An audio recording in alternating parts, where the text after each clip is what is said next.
نحمده ونصلي على رسوله الكريم أما بعد فأعوذ بالله من الشيطان الرجيم بسم الله الرحمن الرحيم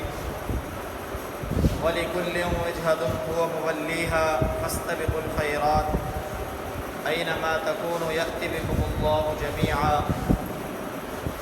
وقال رسول الله صلى الله تعالى عليه وسلم لا تحقرن أدنى من المعروف شيئا ولو أن تلقى أخاك بوجه طلق فقال رسول الله صلى الله عليه وسلم اتقوا النار ولو بشق تمرة أو كما قال عليه الصلاة والسلام صدق الله وصدق رسوله النبي الكريم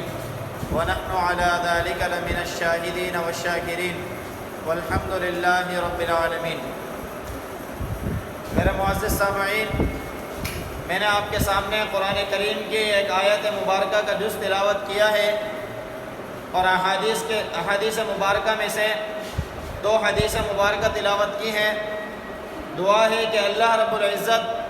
صحیح بیان کرنے کی توفیق عطا فرمائے، مجھے اور آپ کو اس پر عمل کرنے کی توفیق عطا فرما دے۔ اس آیت مبارکہ کے اندر اللہ رب العزت ایک بہت ہی اہم بات کی طرف متوجہ فرما رہے ہیں، اور وہ یہ ہے کہ وَلِكُلٍّ وِجْهَةٍ هُوَ مُوَلِّيهَا، کہ ہر ایک کے لیے ایک جہت ہوتی ہے کہ جس کی طرف وہ مڑ جاتا ہے۔ یہاں یہ بات سمجھانا چاہ رہے ہیں اللہ رب العزت کہ ہر فرقے والے اپنے نسبت سے رخ اختیار کرتے ہیں، لیکن اللہ رب العزت نے مسلمانوں کو قبلہ رخ کے طور پر متعین کر کے دیا۔ فاستبقوا الخیرات، اللہ فرماتے ہیں کہ نیکیوں کے کام میں سبقت کرو، نیکیوں کے کام میں پیچھے نہ رہو، نیکیوں کے کام میں اپنے آپ کو پیچھے نہ رکھو کسی سے بھی، چاہے نیکی چھوٹی ہو یا نیکی بڑی ہو۔ حدیث مبارکہ میں نبی علیہ السلام نے فرمایا کہ اتقوا النار، کہ اپنے آپ کو جہنم کی آگ سے بچاؤ، اگرچہ کہ جہنم کی آگ آپ کو تھوڑی سی بھی ملنے والی ہو، وَلَوْ بِشِقِّ تَمْرَةٍ، اور نیکیوں میں سبقت کرو، چاہے وہ نیکی آدھی گٹھلی کے برابر ہی کیوں نہ ہو۔ اور اسی طریقے سے نبی علیہ السلام نے فرمایا کہ لا تحقرن ادنی من المعروف شیئا، کہ نیکیوں میں سے کسی چھوٹی سے چھوٹی نیکی کو بھی حقیر نہ سمجھو، یہاں تک کہ آپ کا اپنا مسلمان بھائی سے ملنا اور خندہ پیشانی کے ساتھ ملنا، کہ آپ اس کو بھی کم نہ سمجھو، یہ بھی بہت بڑی نیکی ہے۔ حدیث مبارکہ کے اندر بہت سارے واقعات اس بات پر نقل کیے گئے ہیں کہ نیکیوں میں سبقت کرنا اور چھوٹی سے چھوٹی نیکی کر لینے سے اللہ رب العزت کتنے راضی ہو جاتے ہیں اور کیا انعام عطا فرماتے ہیں۔ سوال یہ ہے کہ نیکیوں میں پہل کیوں کرنی چاہیے؟ سورہ ملک کے اندر اللہ رب العزت نے فرمایا الذی خلق الموت والحیات لیبلوکم ایکم احسن عملا، اللہ رب العزت نے دنیا کی زندگی تمہیں دی ہے، لیکن اللہ نے دنیا کی زندگی میں تمہارے ساتھ موت اور حیات یہ دونوں کشمکش لگائی ہیں کہ آج تم زندہ ہو، زندگی کے اندر شامل ہو، کل اس دنیا سے چلے جاؤ گے۔ موت اور حیات کا یہ فلسفہ اللہ نے کیوں قائم کیا؟ لِيَبْلُوَكُمْ أَيُّكُمْ أَحْسَنُ عَمَلًا، اللہ فرماتے ہیں تاکہ ہم تمہیں آزمائیں کہ اعمال کے اعتبار سے کون زیادہ بہتر ہے۔ اور پھر ایک اور آیت مبارکہ کے اندر اللہ رب العزت نے فرمایا اِنَّ الْحَسَنَاتِ يُذْهِبْنَ السَّيِّئَاتِ، کہ جو نیکیاں کرنا ہے یہ نیکیاں معمولی حیثیت نہیں رکھتی، یہ نیکیاں تمہارے گناہوں کو ختم کر دیتی ہیں۔ ایک تو ہوتا ہے کہ گناہ کر لیا، اب گناہ معاف نہیں ہوگا جب تک کہ توبہ طائب نہ ہو جائے، لیکن نیکیاں وہ شے ہیں کہ نیکیاں کرنے کی وجہ سے ہمارے برے اعمال خود بخود ختم ہو جاتے ہیں۔ بنی اسرائیل کی ایک مشہور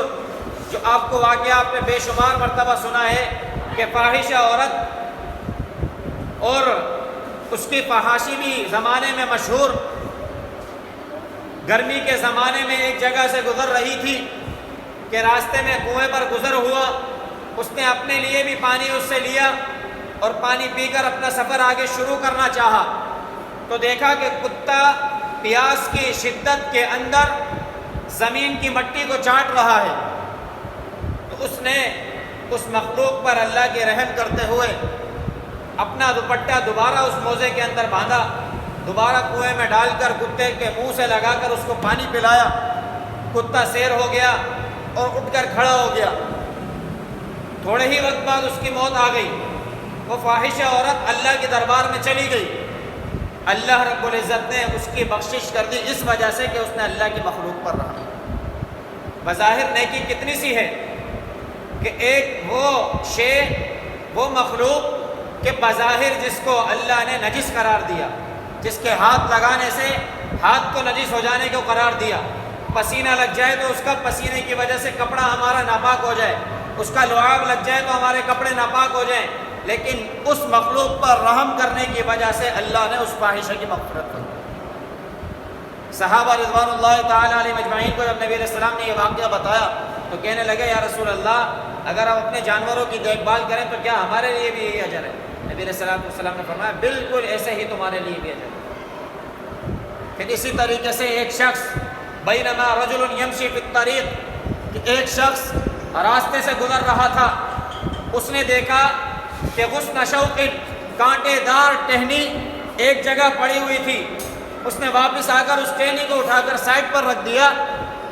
اور اللہ رب العزت کو اس کا یہ عمل اتنا پسند آیا کہ اللہ نے اس کی اسی سبب مغفرت کروا دی۔ یہ واقعات جو میں نے آپ کے سامنے نقل کیے یہ بخاری کی حدیث ہے، یہ بالکل صحیح روایات ہیں کہ ان الحسنات یذہبن السیئات۔ اس آیت کی تشریح کو سمجھنا آسان ہو گیا کہ نیکیاں برائیوں کو مٹا کر ختم کر دیتی ہیں، ڈیلیٹ کر دیتی ہیں۔ جیسا کہ میں نے کل بتایا کہ اللہ نے نگرانی کے لیے 4 چیزیں مرتب کی۔ ایک تو خود اللہ دیکھ رہے ہیں، دوسرے نمبر پر فرشتے رجسٹر مرتب کر رہے ہیں، ویڈیوز بنا رہے ہیں کندھوں پر بیٹھ کر، تیسرے نمبر پر اللہ رب العزت نے میرے اور آپ کے جسم کے اعضاء کو خود نگران بنایا ہے، چوتھے نمبر پر زمین بھی نگران ہے اللہ کی طرف سے۔ اللہ نیکیوں کی وجہ سے یہ سارے ریکارڈ ختم کر دیتے ہیں، یہ سارے ریکارڈ ڈیلیٹ کر دیتے ہیں جو میری ہے، اس کی وجہ سے ساری برائیاں ختم۔ میں اور آپ اللہ رب العزت کی طرف نیکیوں میں سبقت کریں۔ آج نیکیوں میں ہم پیچھے رہتے ہیں، نیکیوں کو چھوٹا سمجھتے ہیں، نیکی کے کام کو حقیر سمجھتے ہیں کہ یہ چھوٹی سی تو نیکی ہے۔ آج اندازہ لگائیں کہ روڈوں پر پتھر پڑے ہیں، پانی پھینک رہے ہیں، کوڑا کرکٹ کر رہے ہیں، طرح طرح کی ہم تکلیفیں دینے کے لیے لوگوں کو کر رہے ہیں کام، لیکن ہم سمجھتے ہیں کہ ہم نے کچھ نہیں کیا۔ جس طریقے سے راستے کو صاف کرنا، تکلیف دہ چیز کو ہٹانا، اماطۃ الاعداء عن الطریق صدقہ، کہ راستے سے تکلیف دہ چیز کو ہٹانا صدقہ ہے۔ آپ کے پاس اگر کچھ ہے نہیں تو آپ میٹھا بول اپنی زبان سے بولیں، یہ بھی صدقہ ہے کہ اللہ نے نیکیوں کو بنانے کے لیے آپ کے اور میرے لیے بہت سارے راستے کھولے ہیں۔ فاستبقوا الخیرات، اللہ فرماتے ہیں نیکیوں میں سبقت کرو، پتہ نہیں ہے کب موت آ جائے۔ الذی خلق الموت والحیات لیبلوکم ایکم احسن عملا۔ موت اور حیات کے فلسفے کو سمجھنے کے لیے اللہ رب العزت نے میرے اور آپ کے لیے قرآن بنایا ہے کہ اس کو سمجھیں کہ موت اور حیات کب آ جائے کسی کو کچھ نہیں پتا، اس لیے ایکم احسن عملا، اللہ دیکھنا یہ چاہتے ہیں کہ تم میں سے نیکیوں کے اعتبار سے کون زیادہ بہتر ہے۔ اللہ جس کو چاہیں جو چیز چاہیں نوازتے ہیں، اللہ سے کوئی پوچھنے والا نہیں۔ اللہ جب چاہیں آپ کو اور مجھے بخش دے، اللہ سے کوئی پوچھنے والا نہیں۔ لیکن اگر اللہ کی مخلوق کو تکلیف دینے کے لیے ہم کام کریں اور پھر معاشرے کو آلودہ کرنے کے لیے ہم کام کریں اور اللہ کے دین کو سربلند کرنے کے لیے کام نہ کریں تو مجھے بتائیں کہ میں اور آپ اپنا کتنا بڑا نقصان کر رہے ہیں۔ اس معاشرے کے اندر لادین قسم کا ماحول میں نے اور آپ نے بنایا۔ ہم دینداری کو ترجیح نہیں دے رہے، ہم اپنے معاشرے میں دینی احکام کو نافذ کرنے کی کوشش نہیں کر رہے۔ مجھے بتائیں کل میری موت آ جائے میں اللہ کے سامنے کیسے کھڑا ہوں؟ اللہ رب العزت کے یہاں سرخروئی کے لیے ضروری ہے کہ اس دین کو سر بلند کرنے کے لیے ہم وقت جد و جہد کریں، کہ جو کوئی میرے ساتھ بیٹھے تو اس کو یہ مہک پہنچے کہ یہ دین کی دعوت دے رہے ہیں، کہ دین کی طرف بلا رہے ہیں، میرے کردار سے لوگوں کو لگے کہ یہ اسلام کا متبع ہے، اسلام پر چلنے والا ہے، نبی علیہ الصلوۃ والسلام کی سنتوں کو زندہ کرنے والا ہے۔ میں اور آپ اپنے کردار کو ایسا بنائیں۔ صحابہ اکرام رضوان اللہ تعالی علیہ مجمعین کی زندگی کو اپنی زندگیوں میں دوبارہ زندہ کریں کہ جو انہوں نے کر کے دکھایا اس کو اپنانے کی کوشش کریں۔ آج ہم سارے کے سارے اس قسم کے ماحول پر آ گئے ہیں کہ جو نیٹ پر دیکھ لیں اس کو تو اپنانے کی کوشش کرتے ہیں، جو نیٹ پر لکھا ہوا مل جائے اس کو تو نیکی تصور کرتے ہیں، احادیث اور قرآن میں موجود نیکیاں ان کو نیکیاں تصور نہیں کرتے، معاشرے کے دیکھا دیکھی عمل کرنے کی کوشش کرتے ہیں، لیکن جو اللہ اور اللہ کے رسول نے کر کے دکھایا اس کو کرنے کی کوشش نہیں کرتے۔ میں اور آپ نیکیوں کی طرف نہیں آئیں گے تو مجھے بتائیں پھر اس نیکیوں کو کون لائے گا؟ اس نیکی کے نظام اور اسلامی نظام کو کون دنیا میں نافذ کرے گا جب میں اور آپ ہی اپنے آپ کو دستبردار کر کے بیٹھے رہیں؟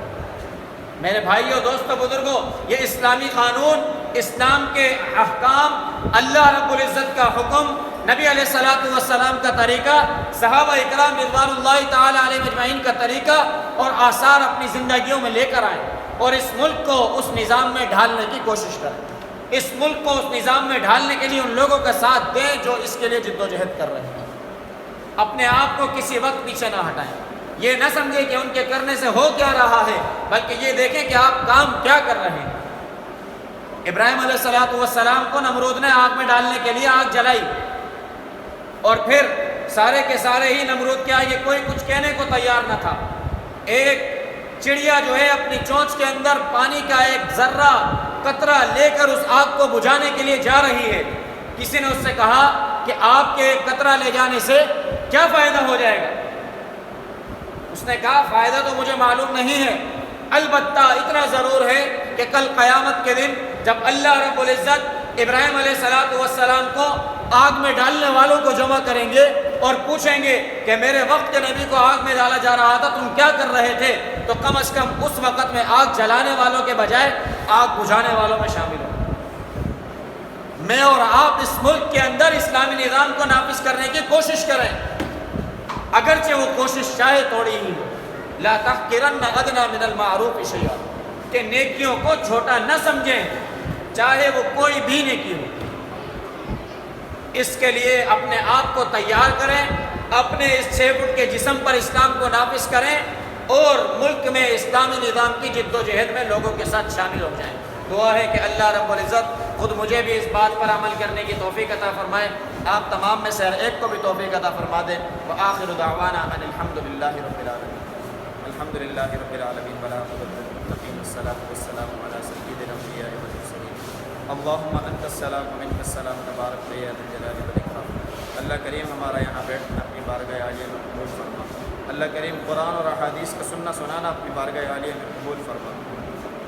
اللہ کریم قبلہ اول بیت المقدس کی حفاظت فرما، اللہ کریم حرمین شریفین کی حفاظت فرما، اللہ کریم فلسطین، برما اور شام کے مسلمانوں کی مدد اور نصرت فرما، اللہ کریم جہاں جہاں مسلمان پریشان حال ہیں، بیمار ہیں، مصیبت زدہ ہیں، تکلیفوں میں ہیں، یا اللہ تمام کی بیماریوں کو، پریشانیوں کو، مصیبتوں کو، تکلیفوں کو دور فرما، یا اللہ خصوص بالخصوص یا اللہ ڈاکٹر عافیہ صدیق کی ہماری بہن کو یا اللہ جلد رہائی نصیب فرما، یا اللہ اس کے لیے ہم سب کو جد و جہد کرنے کی توفیق عطا فرما، یا اللہ ہمارے ملک پاکستان کو امن کا گہوارہ بنا، یا اللہ اس میں امن کی فضا کو قائم فرما، یا اللہ ہماری معیشت کو بہتر بنا، یا اللہ اچھا نظام اور اچھے حکمران ہم سب کو عطا فرما، یا اللہ جو بے روزگار ہیں اللہ تمام کو حلال طیب روزگار عطا فرما، یا اللہ جتنے پیارے ہمارے اس دنیا سے چلے گئے اللہ سب کی کامل بخشش فرما، اللہم رب ارحمہما کما ربیانی صغیرا، صلی اللہ تعالی علی رسول خیر خلقہ محمد وعلی آلہ واصحابہ اجمعین، آمین۔